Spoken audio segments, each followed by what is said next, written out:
배준경 작가의 작품은 정면에서는 하나의 사각형 배열처럼 보입니다. 그런데 옆으로 한 걸음 이동하는 순간 색도, 면도, 그림자도 전부 다 달라집니다. 분명 같은 작품인데 왜 다른 작품을 보는 것처럼 느껴지는 걸까요? 이번 시간에는 쇠마다 41회 배준경 작가와 이우연 작가의 작품을 통해서 관람자의 시선이 어떻게 작품을 다시 조립하는지 살펴보도록 하겠습니다. 우리는 작품을 볼 때 하나의 중심적인 의미를 찾으려는 경우가 많죠. 하지만 어떤 작품 같은 경우는요, 관람자의 위치가 달라지는 순간 면과 색, 빈 공간과 그림자의 관계까지 달라집니다.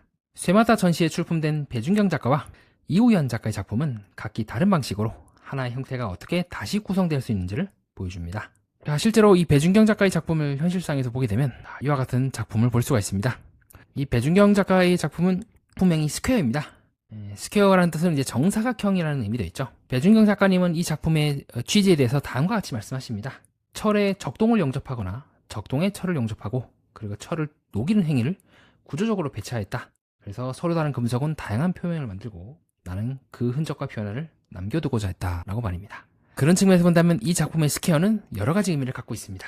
정사각형의 각 면에 따라서 다르게 해석이 될 수가 있고, 또 저는 이 작품들 속에서 작품과 작품 사이에 어떤 만들어진 것과 만들어진 것 사이에 정육면체와 같은 흔적을 느꼈던 것 같습니다.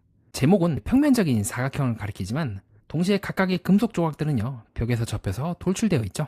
그러면 이 평면이 입체로 전환되는 지점에서 정육면체와 같다는 인상을 받았던 것 같습니다.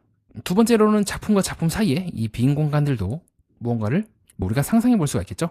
정육면체 전체를 우리가 상상할 수 없지만 패이고 들어가고 엮이고, 즉 충분히 이 안에도 어떠한 물품이나 물건이 놓일 수 있다는 생각을 해봤던 것 같습니다. 자, 세 번째로는요, 이 작품을 옆에서 보게 되면 한쪽 면이 강하게 보이면서 앞에 있는 작품과는 다른 느낌의 작품이 나오기도 하고요, 반대로 또 옆에서 보게 된다면 또 다른 느낌의 작품들이 나오게 됩니다. 그래서 저는 이제 그런 생각이 들었어요. 위하고 아래에서부터 보게 되면 그럼 이 작품은 총 정육면체 혹은 사각형이라는 말처럼 작품을 어떻게 보느냐에 따라서 서로 다른 작품들이 녹여져 있는 거잖아요. 즉 제가 보는 시각에 따라서 달릴 수 있다는 걸 함축하고 있는 거라니까요. 이는 이우연 작가의 작품도 저는 마찬가지라고 생각을 했던 것 같습니다. 상당히 모듈이라는 말이 떠올 정도로 뭔가 이것은 작품 스스로가 각 마디마다 모듈이 되어서 분해가 될 수 있다는 생각을 저는 해봤는데요. 실제로도 작가님은 작가 노트를 통해서 다음과 같이 취지를 밝히셨습니다. 의자는 고정되고 완결된 형태가 아니라 해체와 재구성을 기다리는 하나의 구조이다. 의자는 앉기 위한 대상이라는 익숙한 인식에서 벗어나 구조 그 자체, 선과 면 비례와 균형으로 구성된 조형적인 대상이다라고 하셨는데요.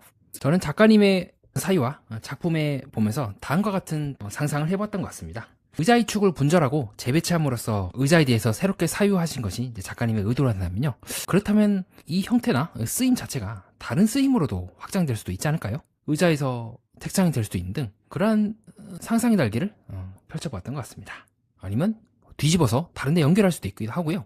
어떻게 보면 이때까지는 그 쓰임을 위해서 재료를 가공하고 세공해 왔다면 이미 존재하고 있는 모듈적 사고를 공예의 조형적 문제로 다시 보여준다고 저는 느꼈던 것 같습니다. 쓰임이 형태를 결정하는 것이 아니라 형태의 조합이 새로운 쓰임을 불러올 수도 있지 않을까요? 이야기를 다음과 같이 정리하도록 하겠습니다. 배준경의 작품에서는 관람자가 움직일 때마다 작품의 면과 빈 공간이 다시 구성됩니다. 반대로 이우연의 작품에서는 작가가 의자라고 하는 익숙한 구조를 분절하고 면과 선의 관계로 다시 조립을 하죠. 우리는 지금 하나의 작품을 보고 있습니다. 다만 그것은 하나의 시점과 하나의 쓰임으로 완전히 닫혀있는 작품은 아닙니다. 우리가 어디에 서고 무엇과 연결하며 어떤 가능성을 상상하느냐에 따라서 하나의 형태는 계속 다른 상태가 될 수 있다고 봅니다. 이상입니다. 끝까지 봐주신 여러분 진심으로 감사드립니다. 예술과 인간 그리고 세계의 또 다른 면을 구조적으로 해석해보고자 하는 채널 매니아와 여러분은 뜻깊은 시간을 보냈습니다.